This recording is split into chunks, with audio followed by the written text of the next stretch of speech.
देखो, इसका स्तन बड़ा है, इससे ज्यादा टैक्स वसूला जाएगा। हाँ, और इसका बहुत छोटा है, इससे कम लेंगे। एक समय था जब दक्षिण भारत में महिलाओं के उसके स्तनों के साइज के हिसाब से उस पर टैक्स लगाया जाता था। भारत में ऊंची जातियों ने नीची जातियों को लगभग 3000 साल तक दबाया, सताया और ऐसे ऐसे कठोर नियम बनाए जिन्हें सुनकर आज भी रूह कांप उठती है।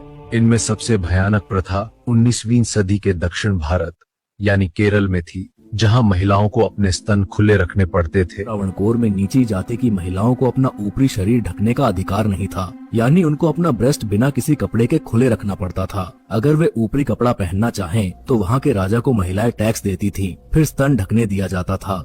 इसी अमानवीय नियम को मुलाक्रम कहते थे। अगर ये निचली जाति वाली भी हमारे जैसा कपड़ा पहनने लगी, फिर हमें और उनमें फर्क ही क्या रहेगा? यही मानसिकता थी इस टैक्स के पीछे। जाति का घमंड, भेदभाव और नीची जातियों को हमेशा नीचे दिखाने का क्रूर तरीका। टैक्स एझावा और नादर और अन्य नीची जाति की महिलाओं से लिया जाता था। टैक्स की राशि तय होती थी उनके स्तनों के आकार देखकर। अधिकारी घर घर जाकर इस अमानवीय टैक्स की वसूली करते थे। 18वीं सदी के आखिरी हिस्से से शुरू हुई और 1810 से 1850 के बीच सबसे ज्यादा लागू रही।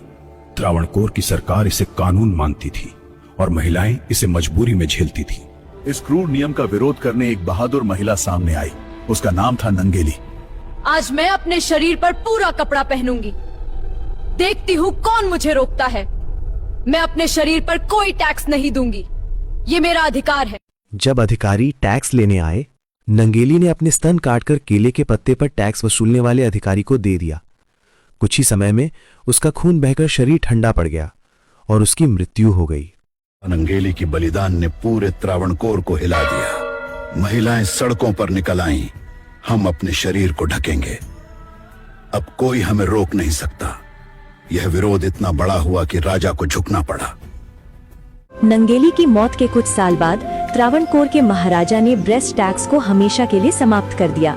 नंगेली जैसी उस वीरांगना को नमन, जिसने अपने प्राण देकर लाखों महिलाओं को सम्मान से जीने का अधिकार दिलाया।